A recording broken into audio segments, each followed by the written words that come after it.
The sound of a ventilator is rhythmic, hypnotizing, but the sound of a mother weeping is jagged. It cuts right through you. I looked down at my son, Evan. His arms weren't just broken, they were shattered, twisted at angles that defied nature. This wasn't an accident. This was geometry applied with malice. And the man responsible was standing in the hospital hallway eating a glazed donut, wiping sugar off his badge. Hit like, subscribe for more betrayal stories, and comment your city or country. I have seen war. I have seen what happens when a convoy hits an Eid in the desert. And I have seen what men look like after 3 days of interrogation in a black site. I thought I had left that life behind me when I hung up my uniform and buried the name General Victor under layers of corporate paperwork and a quiet suburban life. I was wrong. The war had just followed me home. The doctor, a tired man named Dr. Evans, wouldn't look me in the eye. He kept adjusting his glasses, looking at the x-rays illuminated on the wall of the ICU. "Mr. Vance," the doctor said, his voice dropping to a whisper as if he was afraid someone outside would hear. "These are spiral fractures, both the radius and the ulna in the left arm, a compound fracture in the right humerus." I stared at the black and white image of my son's skeleton. It looked like a jigsaw puzzle that someone had smashed with a hammer. "Spiral fractures," I repeated, my voice steady, though my blood was boiling hot. "That comes from twisting torque." "Usually, yes," the doctor admitted. "It happens when a limb is held stationary and the body is rotated forcibly or vice versa. Or when two men hold a boy down and twist his arms until they snap like dry kindling."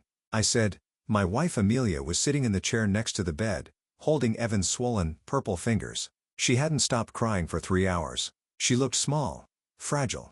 We were supposed to be the boring, wealthy family at the end of the cul-de-sac. We were supposed to be safe. "The police report says he fell," Amelia choked out, looking up at me with red, pleading eyes. "They said he was resisting arrest and fell down a flight of concrete stairs."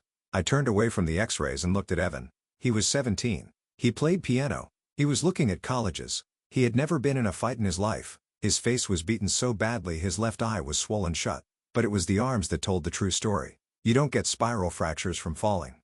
You get them from torture. "Stay with him," I told Amelia. "Victor, don't," she whispered. She knew. She was the only one who knew what I used to be. "Please, they are the police. I'm just going to get some coffee." I lied. I walked out of the ICU room. The hospital corridor was bright, smelling of antiseptic and floor wax. And there they were. 2 officers. One was older, looking bored, leaning against the wall. The other one, Officer Kyle, according to the nameplate on his chest, was young, maybe 25.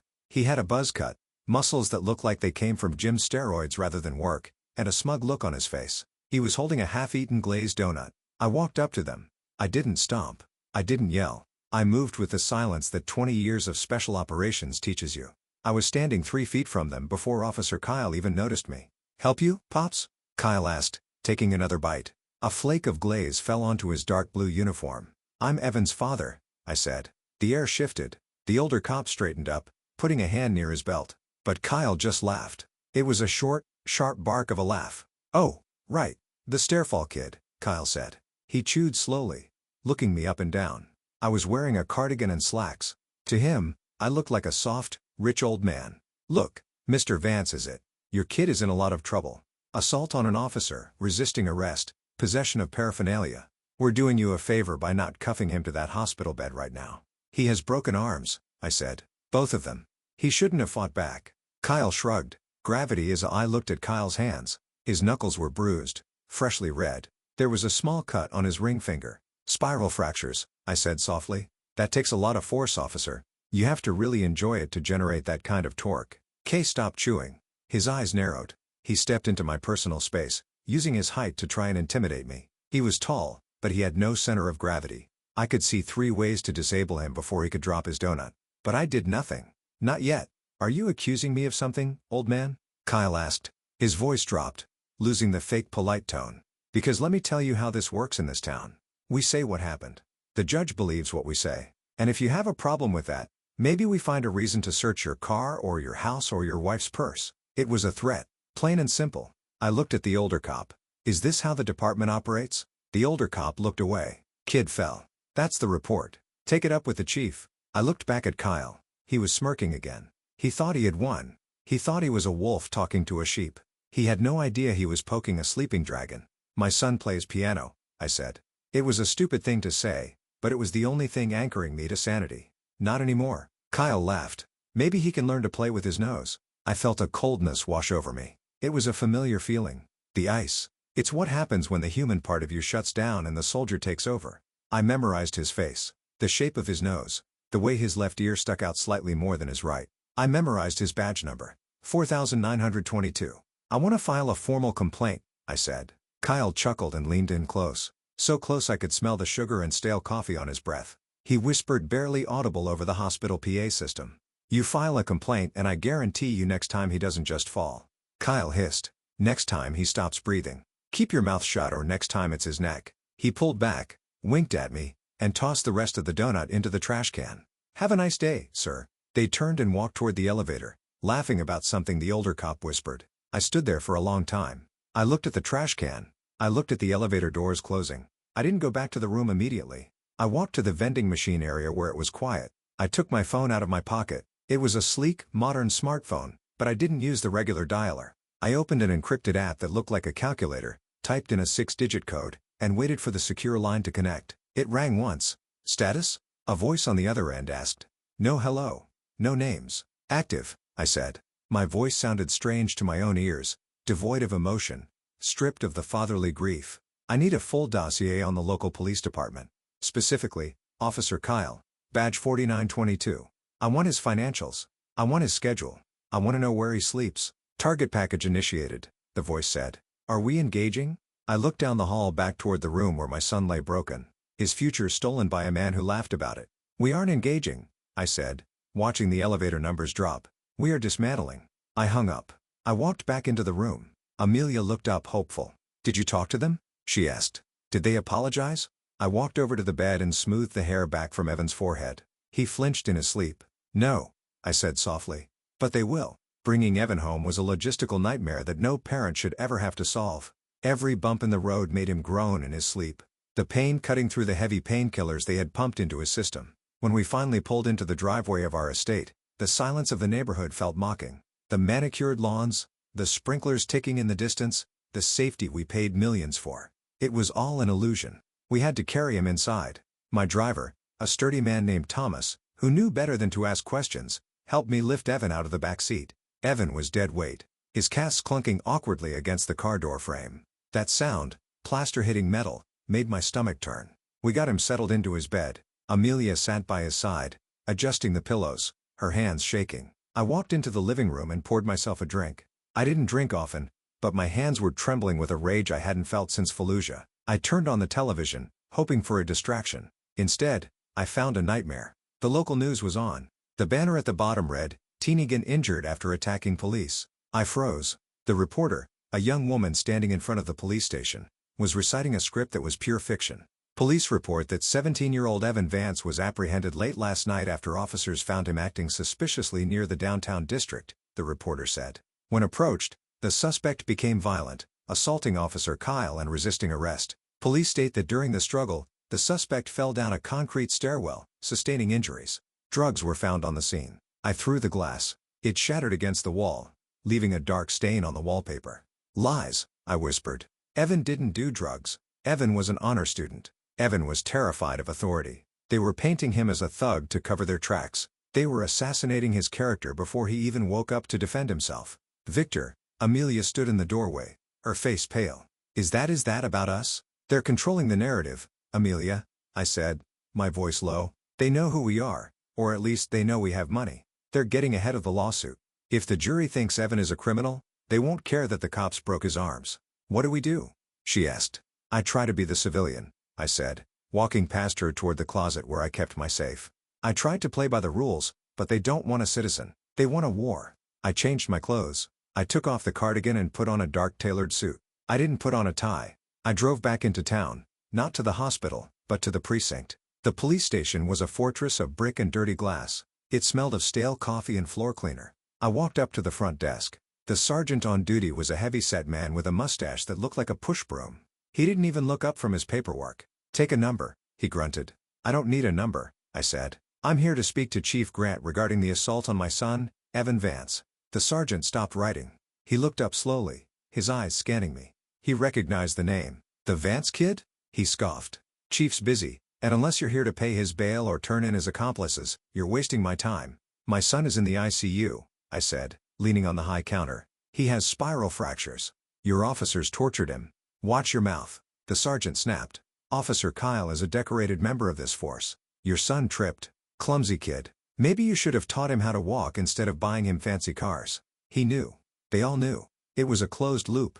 A gang with badges. I was about to reach across the desk and grab him by his collar, the old instincts flaring up when I heard a laugh. It was a distinct high-pitched cackle. I looked past the sergeant, through the glass partition into the bullpen where the officers had their desks. Officer Kyle was there. He was sitting on the edge of a desk, surrounded by 3 other cops.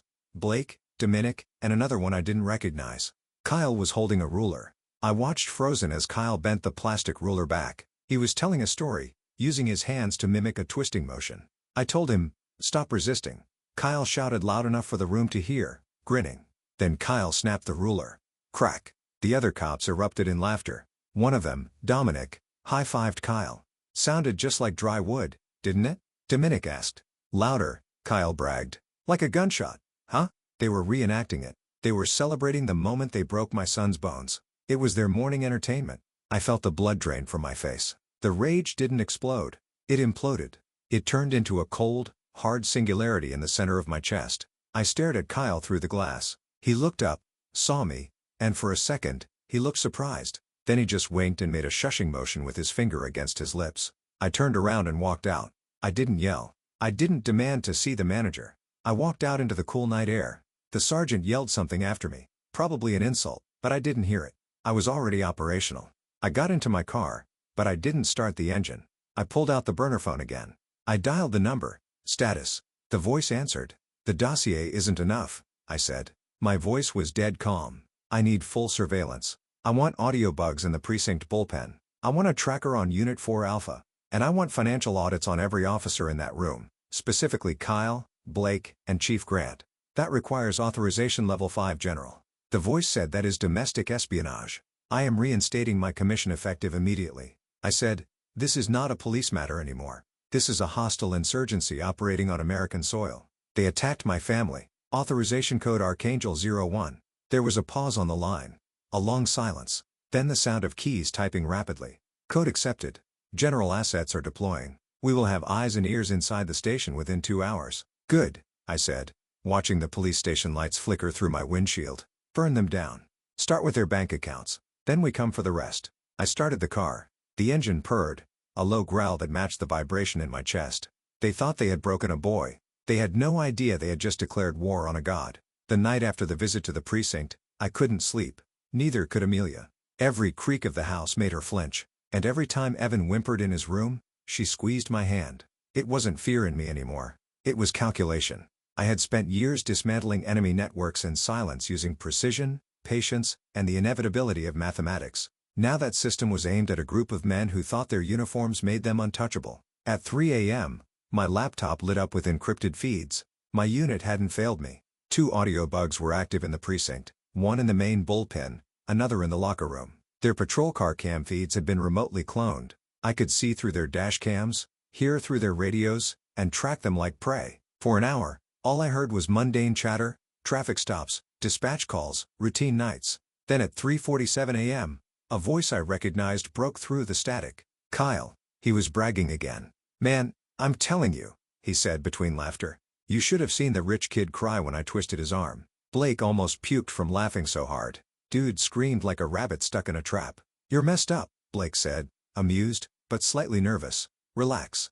These rich brats think they're untouchable. His dad's some finance guy or something. Chief says, we already buried the report, so it's fine. Buried how? Someone else asked. Call chuckled. Toss the body cam footage. Edited the audio. Chief's got friends and records. Nothing sticks when the chief is chewing your alibi for breakfast. A scrape. The sound of metal hitting a locker. Blake again. What if the old man makes noise? Kyle's reply was casual. Chilling. Then we paint the kid as a junkie. Plant some dope. Maybe a gun. You know the drill. Media eats it up. End of story. There was a pause. Then more laughter. I leaned back in my chair, staring at the waveform on the screen. My mind didn't go to anger this time. It went to logistics. They were confident because they had structure. Corruption always does. I could already see the hierarchy. Chief Grant at the top, Kyle as the brute, Blake and Dominic as the enforcers. But every hierarchy collapses when you hit its infrastructure. Money. I switched tabs to my internal system. My company's resources spanned continents, tech startups, logistics firms, private equity networks. I rerouted some dormant accounts to start the data sweep. Within minutes, my analyst pinged me. Found something strange. Officer Kyle, $72,000 annual salary, but owns 3 cars, a boat, and a second house in Maine. Cash purchase. Mortgage non-existent. All bought last year. Money from where? I knew exactly from where. Blackmail, bribes, off-book payoffs. All the same underworld pattern.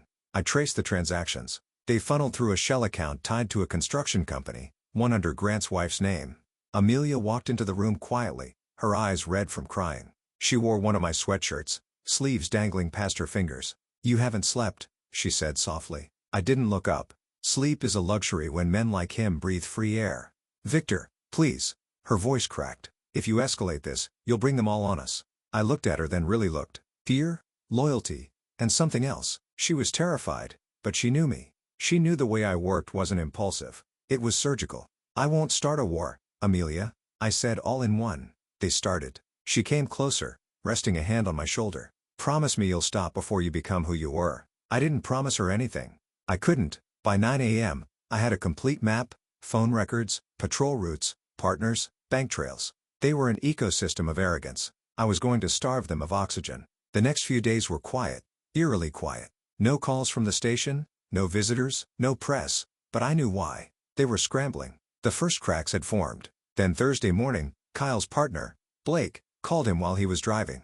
The conversation popped on my feed like a gunshot. "Hey, man," Blake's voice said, nervous. My paycheck bounced. The bank froze my account. I can't even buy gas. Kyle laughed. "Probably some glitch. My card worked fine." "Chill out, rookie." But it didn't last long. By afternoon, Kyle's voice changed. He had just tried his own card at a diner. Denied 3 times. "What the hell is happening, Blake?" His tone was rising. "Now I can't use my checking account either." "Same here," Blake muttered. My mortgage payment bounced back. I smiled faintly. It had begun. By nightfall, I had eyes on them through a downtown traffic cam. They sat in their cruiser, both pale, both shouting into their phones like cornered animals. I could almost hear the panic thudding in their chests. The radio inside Kyle's car crackled. "Unit 4 Alpha, return to the station. Chief wants to see you." Kyle slammed the steering wheel. Finally. Maybe he knows what's going on. He didn't, because I already knew the truth about Chief Grant. Files stolen from his desktop revealed years of falsified reports, ghost officers on payroll, dead men drawing pensions, and the most damning piece, a warehouse receipt for evidence disposal that matched the date of Evan's beating. They had destroyed the tape, but they didn't know I had already copied his hard drive. That night, I sat in my office listening to the panic spread within the precinct. Kyle yelling, Grant demanding silence, officers whispering that the entire payroll was compromised. Some thought it was hackers, others fate. I stared at the screen where their voices flickered. "No," I whispered. "It's not fate. It's justice." Just as I was about to shut the laptop, a faint voice broke through one of the bugged audio feeds. It was Grant's. "Make sure nothing traces back to me. And if that old man keeps poking around, handle him the same way you handle this kid." The air in the room froze. I paused the recording, replayed it again. His voice said, handled with an ease that only killers use. There was no remorse in it, only confidence. I saved the file and backed it up in 4 locations. Then I forwarded it to my legal advisor, Nathaniel Reed, a former JAG officer now working for my private foundation. Message sent. Bring the hammer. We're initiating phase 2. As I watched the file upload, Amelia came to stand behind me again. Her voice was soft, shaking. "What now?" I closed the laptop slowly. "Now," I said, "we let them feel what it's like when everything you built starts disappearing. I'll take their comfort first, their peace next, and their freedom last." Outside, dawn crept across the horizon, pale lights slipping through the blackout curtains of our safe little mansion. Somewhere downtown, a line of blue uniforms was starting to realize the storm they had called was already above their heads, and I hadn't even touched them yet. The financial dismantling of Officer Kyle and his cohorts was a quiet masterpiece. Nathaniel, my lawyer, though calling him just a lawyer, is like calling a shark a fish, orchestrated it perfectly. We didn't hack anything illegally. We simply enforced every single overlooked clause in their contracts, triggered audits on every suspicious deposit, and flagged every inconsistency with the IRS. When you have enough money, the law isn't a wall, it's a weapon you can point. By Friday afternoon, Kyle was unraveling. I was listening through the bug in his patrol car as he screamed at a bank teller over the phone. "What do you mean seized?" Kyle shouted, his voice cracking. It's my damn money. Who authorized this? The teller, on the other end, was calm. Bureaucratic. Sir, there's a federal flag on your assets pending an internal investigation regarding unexplained income. Until the inquiry is resolved, all accounts are frozen. Federal, Kyle whispered. The words sucked the air out of his lungs. He hung up. I watched the GPS of his patrol car sitting idling in a parking lot. He wasn't patrolling. He was paralyzed. Then came the second blow. Nathaniel had found the weak point in the precinct's armor: their insurance. Police departments carry massive liability policies. When an officer is flagged as high risk, the premiums skyrocket. We anonymously sent the insurance provider a dossier of Kyle's past complaints. Complaints Chief Grant had buried but failed to purge from the digital archives.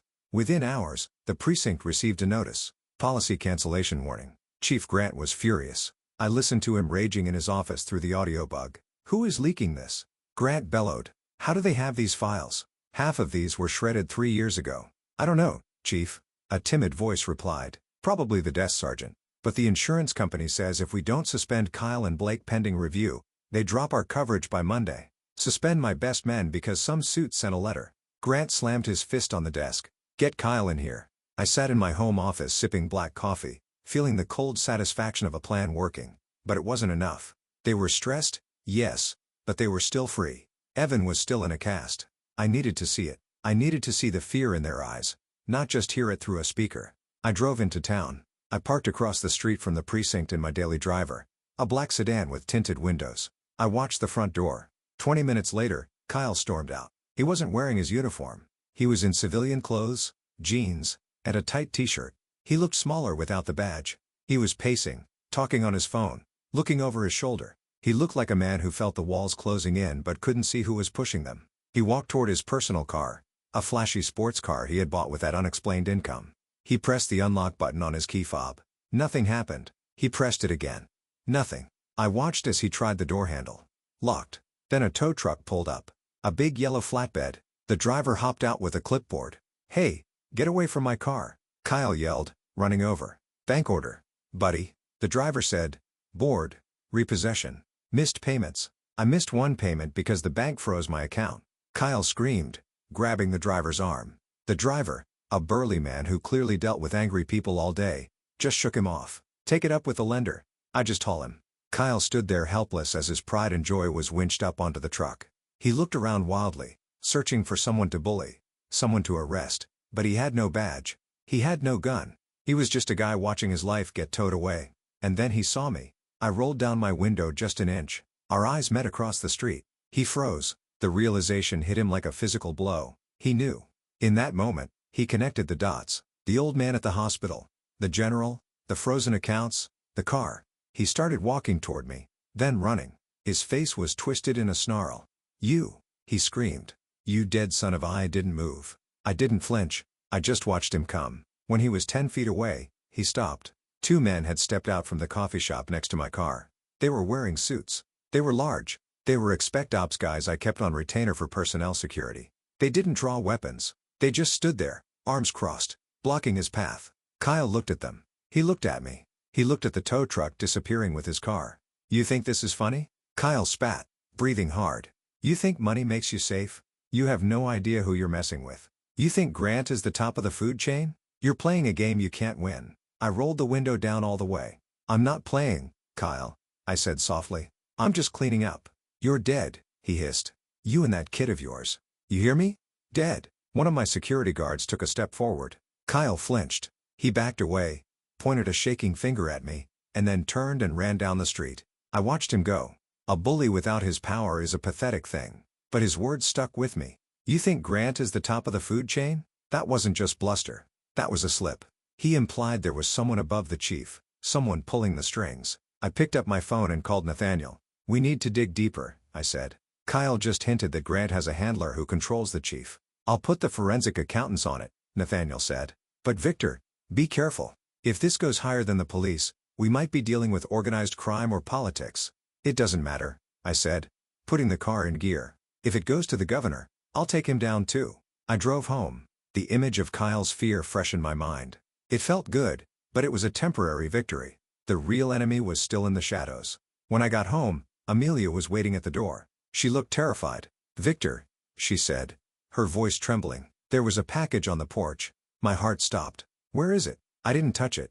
I called the bomb squad, but they transferred me to the precinct. They hung up on me. Of course they did. I walked to the porch. There was a small cardboard box sitting on the welcome mat. No postage. Hand delivered. I knelt down. I didn't open it. I could smell it. The metallic tang of blood. I took out a pocket GI knife and carefully slit the tape. Inside was a single pristine white glove, and wrapped inside the glove was a photo. It was a picture of Evan taken through his hospital window recently, maybe an hour ago. Written on the back in red marker were 3 words. We can touch him. The rage that filled me then wasn't the cold calculating ice of the general. It was the hot, blinding fire of a father. They had escalated. They had threatened my son again. I stood up, clutching the photo. Pack a bag, I told Amelia. We're moving Evan tonight to the safe house. Victor, do it, I roared, startling her. I softened my voice, struggling for control. Please, just do it. We aren't safe here anymore. As she ran inside, I looked out at the dark street. They wanted a reaction. They wanted me to be reckless. But they had made a fatal mistake. They thought fear would stop me. Fear doesn't stop a man like me. It only removes the last of his mercy. We moved Evan under the cover of darkness. My security team executed a ghost protocol transport. 3 decoy ambulances left the hospital at different intervals while Evan was moved in a nondescript laundry van. We took him to a private facility I owned 3 counties over, a place built for high-value executives recovering from surgery, or in my case, hiding from enemies. It was a fortress disguised as a clinic. Once Amelia and Evan were secure inside the perimeter, I went to work. The threat had shifted. Kyle's slip. You think Grant is the top? Not at me. The photo on my porch meant they had surveillance on us, which meant they had resources beyond a small-town police budget. I sat in the secure command room of the facility. Banks of monitors glowed blue in the dark. My lead analyst, a woman named Sarah. No, wait, let's use Harper, a former NSA specialist, was typing furiously. I traced the crier who dropped the package, Harper said, not looking away from her screen. Traffic cams caught a delivery bike. Plate is fake, but facial rec got a hit. He's a low-level runner for a private security firm called Obsidian Shield. Obsidian Shield, I muttered. Mercenaries, corporate security, Harper corrected. High-end. They do dirty work for Fortune 500s. Strike-breaking, executive protection, intimidation. Who hired them? That's the thing. Harper spun her chair around. The payments to Obsidian Shield aren't coming from the police department. They're coming from a shell company in the Cayman Islands. Apex Holdings. Apex Holdings. The name sent a chill down my spine. It was familiar. Too familiar. Dig into Apex, I ordered. Find the beneficial owner. Already did, Harper said. Her face was grim. She hesitated. Victor, you're not going to like this. She put a document on the main screen. It was a deed of incorporation. The signature at the bottom was digital, but the encryption key belonged to one person. Julian Vance, my brother. The room seemed to tilt. Julian. My own flesh and blood. The brother I had bailed out of debt a dozen times. The brother who had always resented that I was the war hero and the business genius while he was just the playboy screw-up. It can't be, I whispered. It is, Harper said softly. Look at the timeline. Julian transferred $50,000 to Chief Grant's offshore account 3 days before Evan was attacked. The memo line on the transfer was just a date. The date of the attack. I sank into the chair. The betrayal hit harder than any bullet I'd ever taken. This wasn't just police brutality. This was a hit. Julian had paid the cops to break my son. Why? To break me. If I was distracted, grieving, or destroyed by a legal war, Julian could make a move on the family trust. He could take control of the empire. He broke his nephew's arms for a seat at the boardroom table. I closed my eyes. I saw Julian's face at Thanksgiving, smiling, patting Evan on the back. You're growing up fast, kid. Victor Harper asked, what are the orders? I opened my eyes. The grief was gone, replaced by a cold absolute clarity. Is Julian in town? He's at his penthouse in the city, Harper said, hosting a gala tonight. Of course he is, I said, celebrating. I stood up. Keep monitoring the cops. If they move an inch toward this facility, burn them. I'm going to pay my brother a visit. I didn't take a team. This was family business. I drove into the city. The gala was in full swing at the Vance Tower, the building that bore our name. I walked past the valet, ignoring the security guards who tried to stop me. I wasn't on the list, but I owned the building. I took the private elevator to the penthouse. The doors opened to the sound of jazz music and the clinking of champagne glasses. Julian was standing in the center of the room, wearing a tuxedo, holding court with a group of investors. He looked happy, triumphant. He saw me across the room. His smile faltered for a fraction of a second, then returned brighter and faker than before. Victor, he called out, spreading his arms. Everyone, my brother, the hermit, has finally graced us. The crowd parted. I walked toward him. I looked at his hands. Soft, manicured hands that had never held a weapon, never dug a foxhole, and never changed a diaper. Hands that had signed the check to crush my son's bones. "We need to talk," I said. "Now, Vic, don't be a bore. Have a drink." He tried to hand me a glass. I slapped it out of his hand. The crystal shattered on the marble floor. The room went silent. The jazz band stopped playing. "Private," I said. Now Julian's smile vanished. He nodded to his guests. "Excuse us. My brother is under a lot of stress." He led me into his study and closed the heavy oak doors. As soon as the latch clicked, he dropped the act. He walked to his desk and poured himself a whiskey. "You look terrible, Victor," he said. "How's the kid healing well?" "You paid them," I said. Julian froze. He didn't turn around. "I don't know what you're talking about. I have the wire transfer." "Julian, Apex Holdings, Cayman Islands. 50 grand to Chief Grant, another 20 to Obsidian Shield for surveillance." Julian slowly turned around. He took a sip of his drink. He didn't look scared. He looked relieved, like he was tired of pretending. "You always were the smart one," he sneered. "I told him to use crypto, but Grant is an old-school idiot." "Why?" I asked. The word felt heavy in my throat. "Why?" Julian laughed. It was an ugly sound. "Because you have everything. You have the money, the respect, the general legacy. And what do I have? An allowance. I'm 50 years old, Victor, and I'm living on an allowance you approve." "So you hurt Evan?" I stepped forward.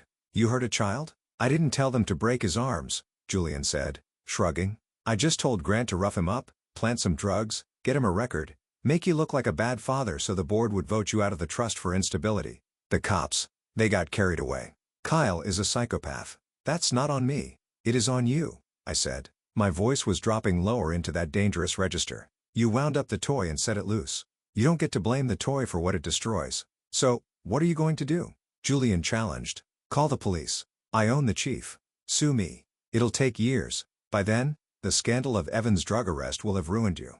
He walked around the desk emboldened. "Face it, big brother. You lost. Sign over the chairmanship to me and I'll make the charges against Evan disappear. I'll call off the dogs." He thought he had leverage. He thought we were playing a business game. I looked at him and for the first time I didn't see my brother. I saw a target. "You think this is a negotiation?" I said. "It is." Julian smiled. "No," I said. "It's an interrogation." I pulled out my phone and played a recording.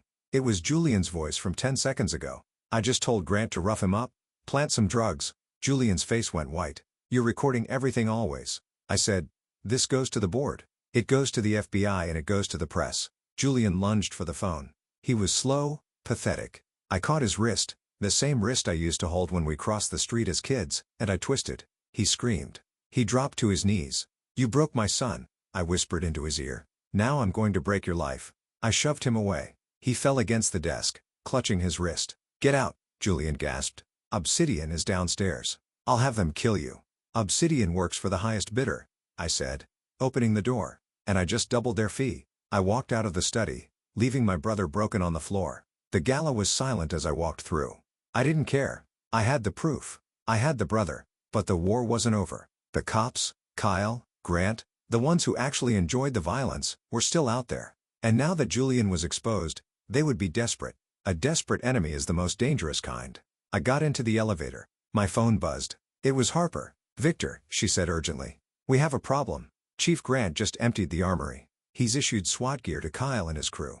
They aren't coming for you. They're heading to the hospital." My blood ran cold. They didn't know we had moved Evan. They were going to the empty hospital room to finish the job.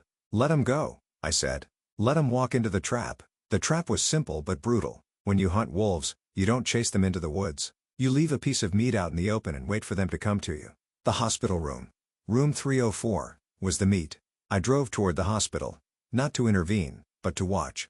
Harper had tapped into the hospital's internal security feed. I pulled over in a dark lot 2 blocks away and watched the screen on my tablet. At 11:42 p.m., they arrived. No sirens, no lights, just 2 unmarked tactical vans pulling up to the rear loading dock. "They're moving in," Harper's voice said in my ear. 5 hostiles. Cullis Point. Grant is in the command van outside. I watched on the screen as the team moved through the service corridors. They were wearing black tactical gear, balaclavas, and carrying assault rifles. This wasn't a police raid. It was an execution squad. They moved with a sloppiness that offended me, swinging their muzzles too wide, bunching up at corners. Bullies playing soldier. They reached room 304. Kyle kicked the door open. They rushed in, weapons raised, shouting, "Clear!" One shouted. "Bed is empty," Kyle yelled. He ripped the sheets off the bed. "He's gone.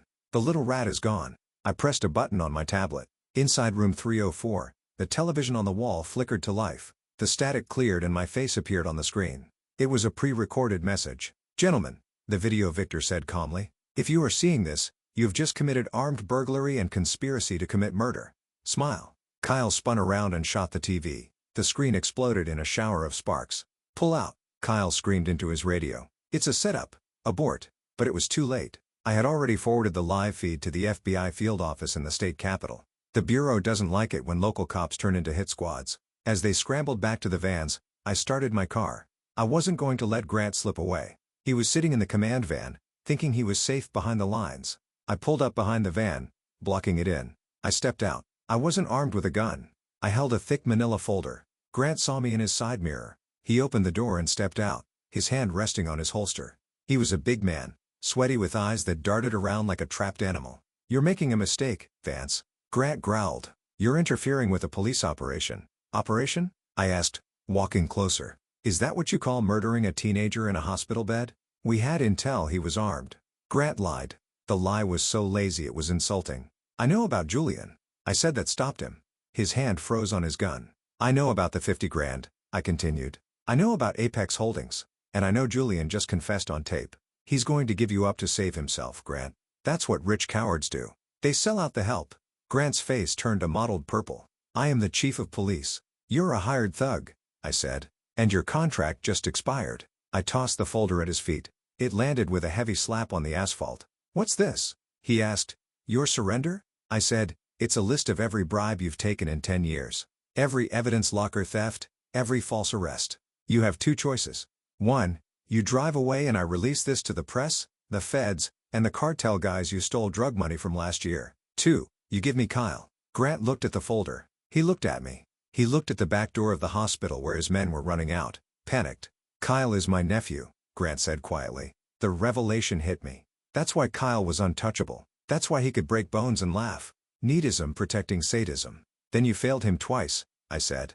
"Once by raising him to be a monster, and now by letting him take the fall." Grant drew his gun. It was a clumsy draw. He was fast, but he telegraphed it. He dipped his shoulder before his hand moved. I didn't think. I reacted. I stepped inside his guard, grabbed his wrist with my left hand, and drove my right elbow into his forearm. Snap. The sound was loud in the quiet parking lot. Grant screamed and dropped the gun. I kicked his legs out from under him and he hit the pavement hard. I picked up his gun. I ejected the magazine and tossed the weapon into the bushes. "That's one," I whispered. Grant was writhing on the ground, clutching his broken arm. You assaulted an officer." I defended myself against a corrupt civilian. I corrected. "You lost your badge the minute you took my brother's money." Just then, the van doors burst open. Kyle and his crew piled in, not seeing me in the shadows behind the vehicle. "Go, go, go." Kyle screamed at the driver. The driver floored it. The van screeched away, leaving Grant on the ground. They left their chief. They left their uncle. I looked down at Grant. He was crying now, not from pain, but from the realization that he was alone. "Where are they going?" I asked. Grant looked up, his eyes filled with hate. "They know where you live. If the kid isn't here, they figure he's at the house." My heart stopped. "The house? The house is empty," I said. "Amelia and Evan are safe." "Are they?" Grant wheezed, a bloody smile forming. "We tracked your wife's phone. Not the one she uses. The burner she bought yesterday. She's at the lake house, isn't she?" I felt the blood drain from my face. Amelia had bought a burner phone to be safe. But if she turned it on, if she made one mistake, you tracked her. I grabbed Grant by his collar. "Ka is already halfway there." Grant laughed, spitting blood. "And he's not looking to arrest anyone anymore. He's looking to settle the score." I dropped him. I ran to my car. The lake house. It was our secondary retreat, 30 miles out of town. It wasn't the secure facility I had told Grant about. It was just a house, a wooden house in the woods. No panic room, no reinforced doors. I dialed Amelia. "Pick up, pick up, pick up," I chanted. She answered on the second ring. "Victor, is it over?" "Get out," I shouted. "Get Evan and run into the woods now." "What? What?" "They're coming. Kyle is coming. Leave everything. Run." I heard a sound in the background of the call. The sound of glass shattering. Then a scream. "Amelia." The line went dead. I threw the phone onto the passenger seat and floored the accelerator. The engine roared. 30 miles I had to cover 30 meters in 20 minutes. I wasn't a general anymore. I wasn't a businessman. I was a father driving into hell. I drove like a madman. The speedometer needle buried itself past 120 miles per hour. The world outside blurring into streaks of black and gray. Every second that ticked by was a second Kyle and his goons were alone with my family. My mind replayed the sound of the glass shattering over and over. The lake house was isolated. A beautiful trap. It sat at the end of a long single-lane dirt road surrounded by dense pine forest. If they blocked the road, there was no way out for Amelia. I called Harper. Status on the lake house. I can't access the cameras. Victor, she said, her voice tight with panic. They cut the power. The line is dead, but I have a satellite thermal view. There are 3 heat signatures inside the house for outside moving in. 3 inside? I asked, swerving around a logging truck. Amelia, Evan, who is the third? I don't know. It's small. Maybe a dog. We didn't have a dog. Call the state police. I ordered. Tell them officer down at the lake. Get a chopper in the air. ETA for police is 20 minutes. Victor, you're on your own. I hung up. I was 5 minutes out. I killed my headlights as I turned onto the dirt road. I couldn't let them see me coming. I navigated by the moonlight and memory, the tires crunching softly over the gravel. When I saw the house, my heart hammered against my ribs. The front door was wide open. A police tactical van was parked on the lawn, its headlights illuminating the front porch. I stopped the car 100 yards back and got out. I opened the trunk. I didn't have my military gear that was in storage, but I had a tire iron. It wasn't much, but in the hands of a desperate man, it was enough.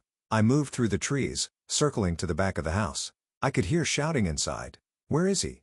Where is the money? It was Kyle's voice. He wasn't just there for revenge. He was looking for a payoff. He knew his career was over, so he was trying to rob us before he fled. I reached the back deck. The sliding glass door was smashed. That was the sound I had heard. I stepped over the shards, moving silently into the kitchen. The living room was chaos. Furniture was overturned. Kyle was standing in the center of the room, holding a gun to Amelia's head. She was on her knees, sobbing. But Evan wasn't there. Tell me where the safe is. Kyle screamed, pressing the barrel into her temple. I know your husband keeps cash here. I don't know. Amelia cried. Please just let us go. 2 other cops, Blake and Dominic, were tearing apart the bookshelves, looking for a wall safe. Boss, we got nothing. Blake yelled. We need to bail. The old man is probably on his way. He's not coming. Kyle sneered. I left Grant to handle him. We have time. I gripped the tire iron. I calculated the distance. 20 feet, 3 targets, 1 hostage. The odds were terrible. If I charged, he would shoot Amelia. I needed a distraction. Then I saw the 3rd heat signature hiding behind the overturned sofa, clutching a heavy brass candlestick. Was Evan, my son. The boy with the broken arms. His casts were still on. Thick white plaster. He looked terrified, pale as a ghost, but he wasn't cowering. He was watching Kyle. He was waiting. Kyle turned his back to the sofa to shout at Dominic. Check the bedroom again. In that split second, Evan moved. He didn't have the strength to punch, but he had leverage. He stood up and swung his cast like a club. The plaster-encased arm connected with the back of Kyle's knee with a sickening thud. Kyle roared and buckled, his leg giving out. The gun fired wildly into the ceiling. Run, Mom! Evan screamed. It was the opening I needed. I launched myself from the kitchen shadows. No, I tackled Blake first. He turned, eyes wide, but the tire iron caught him in the shoulder. He went down hard, his collarbone snapping. I didn't stop. I spun and threw the iron at Dominic. It hit him square in the chest, knocking the wind out of him and sending him crashing into the fireplace. Kyle was scrambling to get up, trying to aim the gun at Evan. You little, Kyle shouted. He raised the weapon.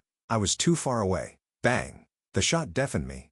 I froze. Amelia screamed, but Evan didn't fall. Kyle didn't fall. Standing in the doorway of the hallway was Julian, my brother. He was holding a small silver pistol. Smoke curled from the barrel. He had shot Kyle in the shoulder. Kyle dropped his gun, clutching the wound, blood seeping through his tactical vest. Julian looked wrecked, his tuxedo torn, his face bruised from where I had twisted his wrist earlier. He looked at me, then at Evan. I didn't want this, Julian whispered, his hand shaking. I wanted the money. I didn't want this. For a second, nobody moved. The villain had saved the hero. But why? You followed me? I asked, stepping toward him. I came to warn you, Julian said, his voice cracking. Grant called me. He said Kyle was going rogue. He said Kyle was going to kill them. Kyle, groaning on the floor, looked up at Julian.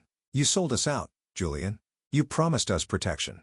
Shut up, Julian yelled. You touched the family. You don't touch the family. It was twisted logic. Julian was willing to destroy me financially, but physical murder was a line he couldn't cross.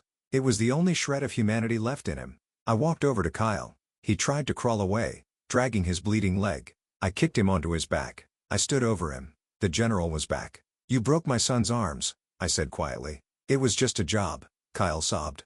"I was following orders." "No," I said. "You enjoyed it. I heard the tapes. You laughed." I looked at Evan. He was leaning against the sofa, breathing hard. His casts cracked from the impact. He looked at me. He didn't look like a victim anymore. He looked like a survivor. "Dad," Evan said softly. "Don't." He knew what I was thinking. He knew I wanted to end Kyle right there. "He's not worth it," Evan said. I looked at Julian. "Call the police. The real ones." Julian nodded, pulling out his phone. But the night wasn't done. Dominic, the one I had thrown into the fireplace, was stirring. He grabbed a heavy iron poker from the hearth. He wasn't looking at me. He was looking at Julian. "Traitor!" Dominic screamed. He lunged. "Julian, look out!" I shouted. Julian turned, but he was too slow. Dominic swung the poker. It struck Julian in the side of the head. Julian collapsed instantly, the silver pistol skittering across the floor. Dominic grabbed the gun. He pointed it at me. "Nobody moves!" Dominic screamed, his eyes wild.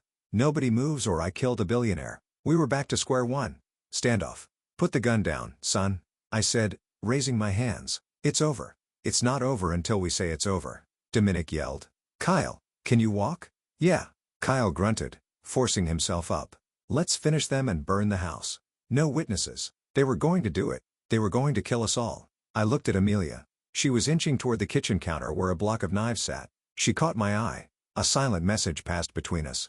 "Ready now?" I shouted. Amelia threw a heavy vase at Dominic. It missed, but it made him flinch. I dove for the gun. The struggle for the gun was ugly. It wasn't like the movies where the hero disarms the villain with a smooth karate chop. It was a scramble of limbs, sweat, and desperation on a hardwood floor covered in glass. I slammed into Dominic's waist, driving him back into the wall. The gun went off. Bang! Blowing a hole in the floorboards inches from my ear. My hearing went out in a high-pitched whine. I grabbed his wrist, slamming it against the wall again and again. "Drop it," I weird. Dominic was young and strong, fueled by adrenaline. He nailed me in the ribs, knocking the wind out of me. I gasped, my grip loosening. He raised the gun, aiming for my chest. Then a shadow moved. Amelia. She didn't have a knife. She had a heavy cast-iron skillet from the kitchen rack. She swung it with both hands. A primal scream tearing from her throat.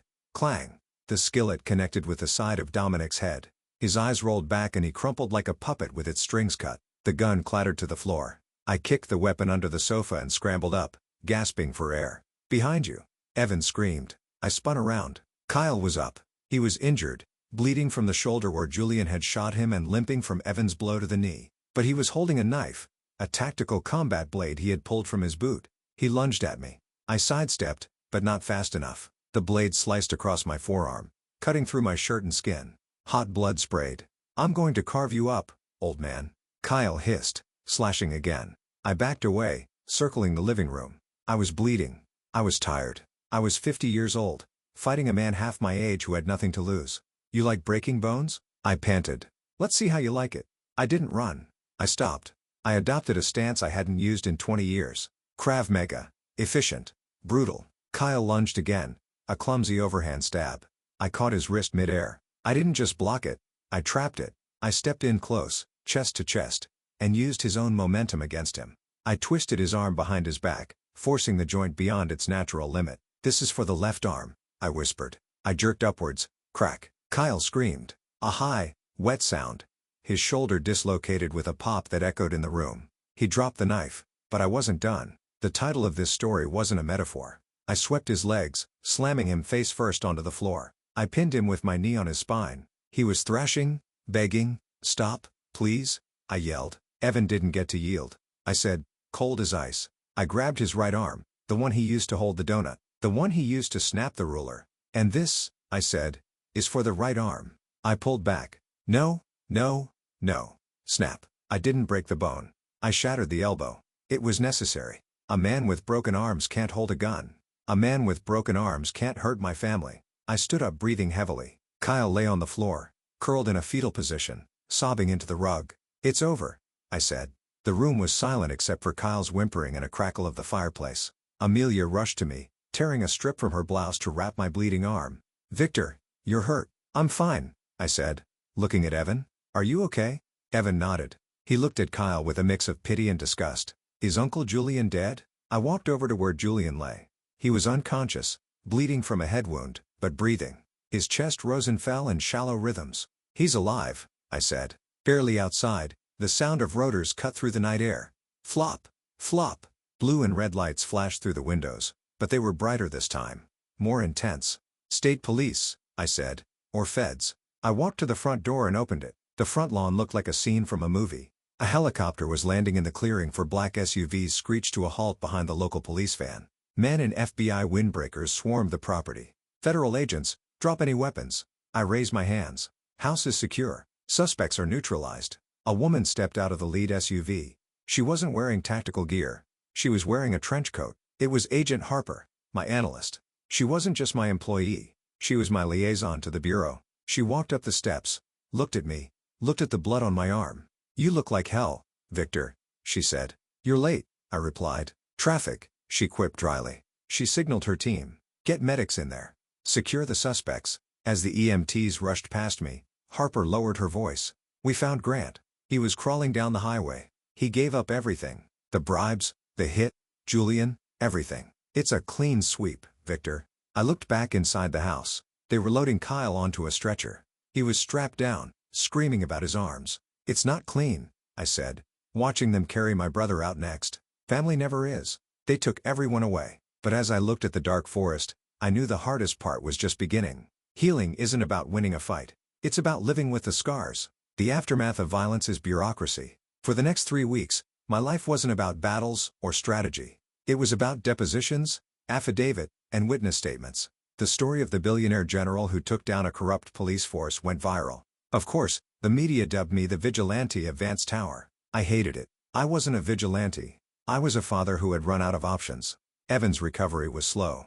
The doctors had to reset his left arm because the initial casting had been rushed. I sat with him every day in physical therapy, watching him grit his teeth as he tried to flex his fingers. "It hurts," he said one afternoon, sweat beading on his forehead. "I know," I said. "Pain is just the body's way of telling you it's still alive." He looked at me. "Is that what you told yourself in the war?" "Something like that." I lied. The legal hammer came down hard on the conspirators. Chief Grant, eager to avoid dying in a federal prison, sang like a bird. He gave up names of judges, city council members, and even a state senator who had been on his payroll. The corruption went deeper than I thought. It was a rot that had infected the entire county. But the biggest trial was the one I dreaded most. The United States versus Julian Vance. I had to testify against my own brother. The day of the hearing, the courtroom was packed. Reporters, sketch artists, curious onlookers. I walked in wearing a suit that cost more than the judge's car, but I felt like I was wearing a straitjacket. Julian sat at the defense table. He looked small. The arrogance was gone. His head was shaved. Prison regulation. And he wore an orange jumpsuit. He refused to look at me. I took the stand. The prosecutor, a sharp woman named D. Reynolds, walked me through the timeline. The wire transfers, the recording in the penthouse, the shooting at the lake house. "Mr. Vance," Reynolds asked, pacing in front of the jury box, "did your brother ever express remorse for ordering the assault on your son?" I looked at Julian. He was staring at his hands.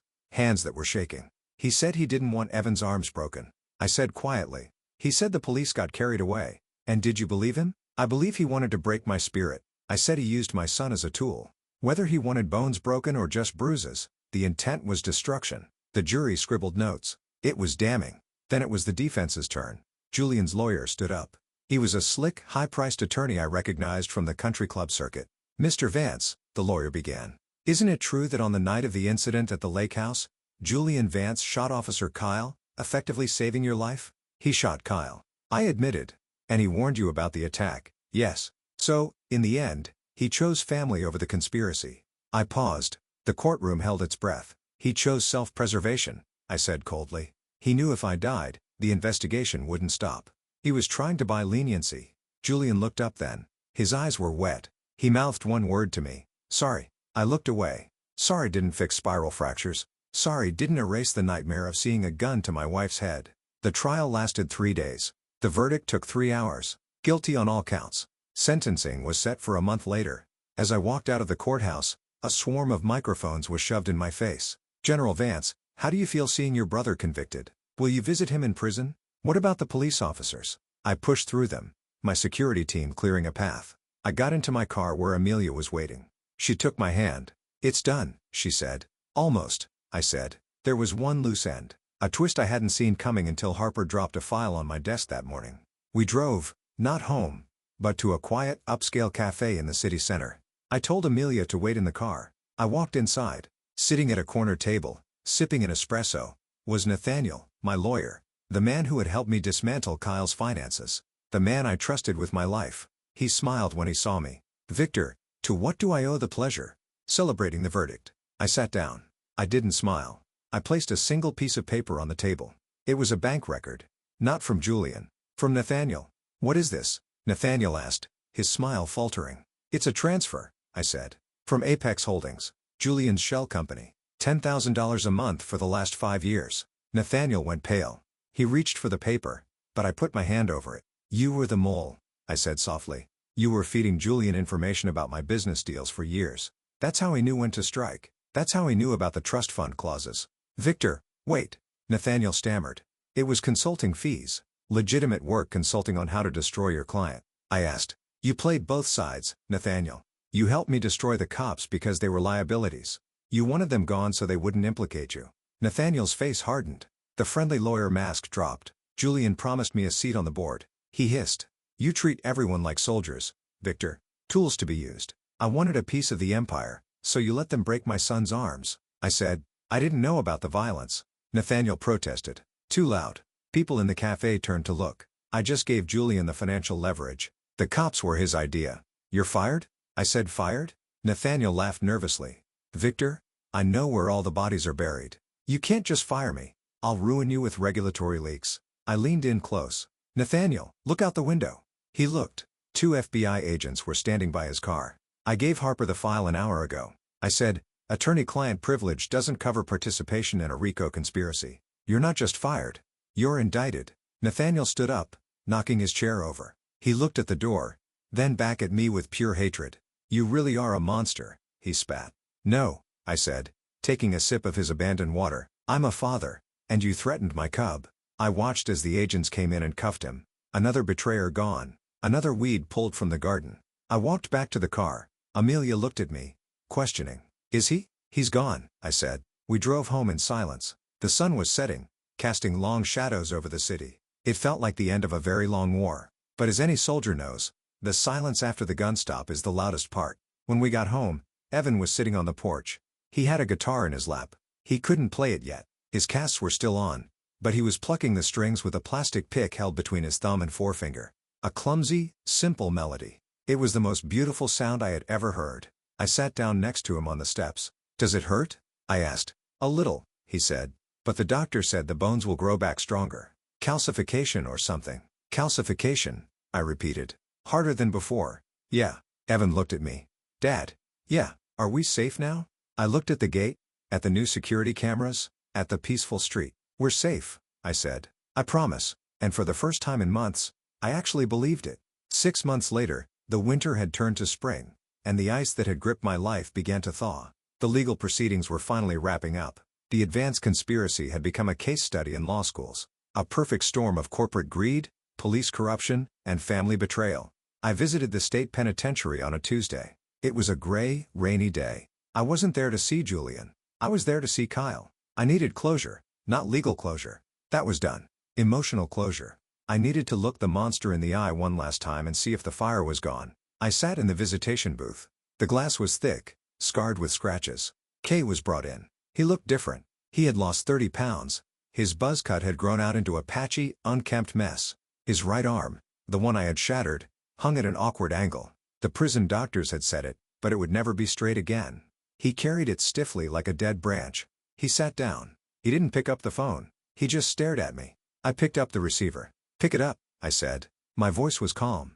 Kyle hesitated, then used his good hand to lift the phone to his ear. What do you want? He rasped. Come to gloat. No, I said. I came to tell you something. That you won. I know. Everyone knows. The general who beat the system. He spat the words. You think you're a hero? You ruined my life over a punk kid. You ruined your own life. I corrected him. And Evan isn't a punk. He's playing piano again.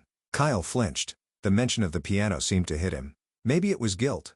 Maybe it was just jealousy that his victim had healed while he was broken forever. I have a lot of time to think in here, Cale said, leaning closer to the glass. And I realized something. You didn't beat us because you were righteous. You beat us because you were richer. If you were a poor man, if you were just some guy from the projects, your son would be dead and I'd still be eating donuts. I stared at him. He was right. And that was the horror of it. You're right. I said justice is expensive. That's why I'm making it free. Kyle frowned.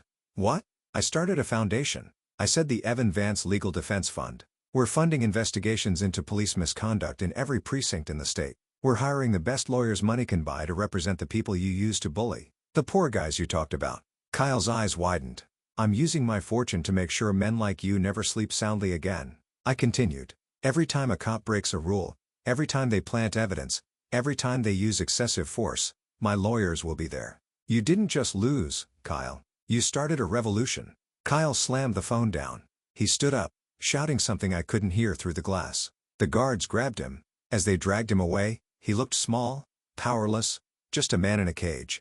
I hung up the phone. I walked out of the prison and took a deep breath of the rainy air. It smelled clean. I drove to the hospital, not for an emergency, but for a checkup. Evan was having his final cast removed from his left arm. When I walked into the exam room, Dr. Evans was cutting through the plaster with a vibrating saw. Evan was smiling. Amelia was taking a video on her phone. Almost there, the doctor said. The cast cracked open. Evan pulled his arm free. It was pale, thin, and scarred. But it was straight. He flexed his wrist. He rotated his forearm. How does it feel?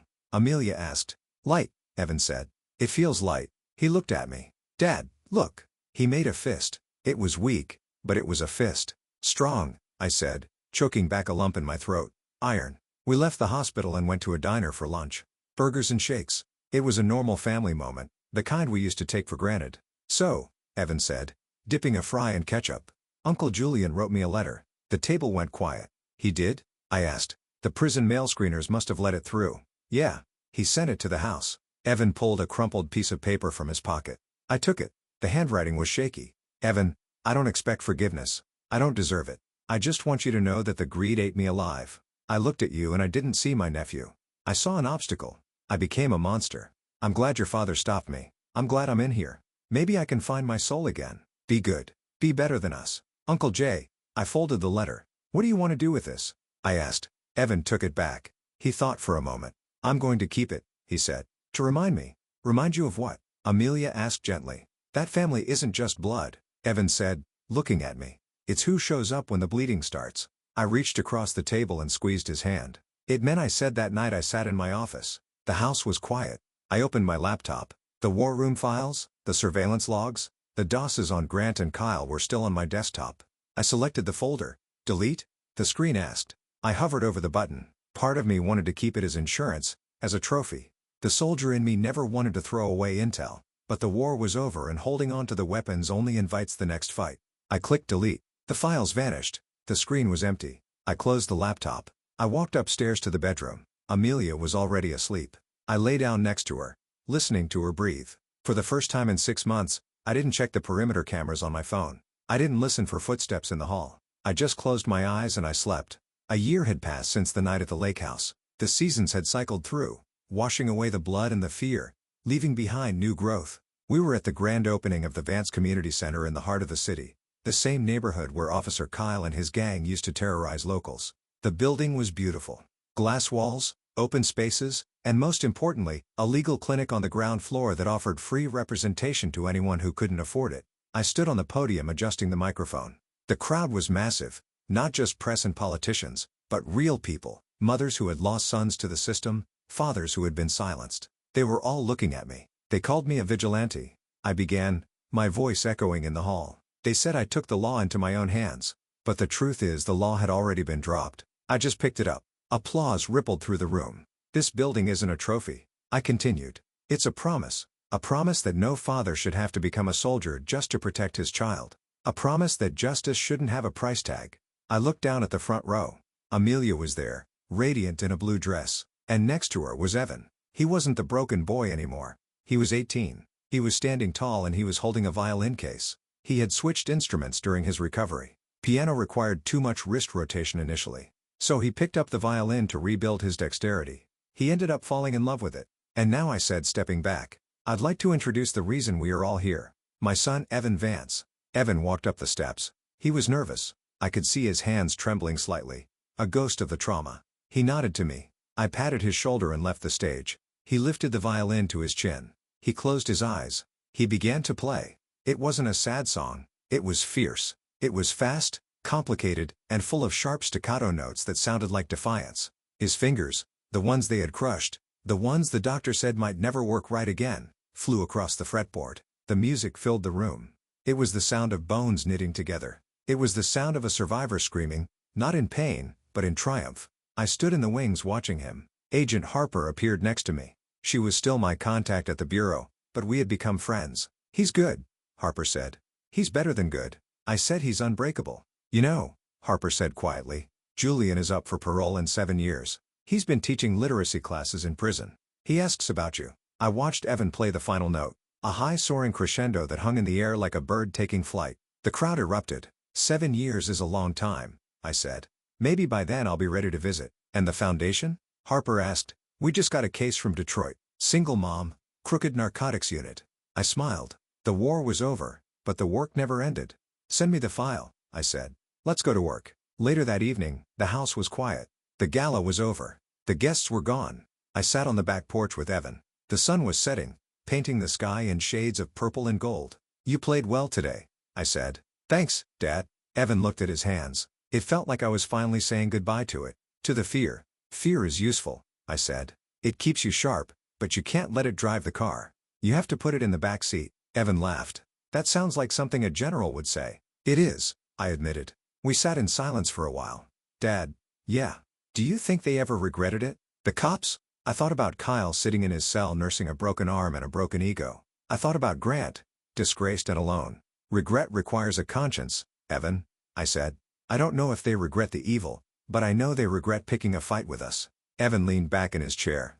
That's good enough for me. I looked at him. My legacy, not the money, not the buildings. Him, a boy who had walked through fire and come out made of steel. I realized then that the title of my life wasn't about breaking bones. It was about what you build after the breaking stops. I stood up and looked out at the horizon. The world was big and it was full of danger, but we were ready. Come on, I said. Mom made pie. Evan smiled. Apple. Is there any other kind? We walked back inside, leaving the darkness behind us, closing the door on the past and stepping into the light of a normal, beautiful, boring life. Story is finished. The story of Victor and Evan has come to an end, but the fight for justice is never really over. We've seen physical revenge, legal destruction, and family betrayal. So, I have to ask you, if you were in Victor's shoes with all that money and power, would you have forgiven your brother Julian? Or is betrayal from your own blood something that can never be forgiven? Let me know your honest thoughts in the comments below. I read every single one.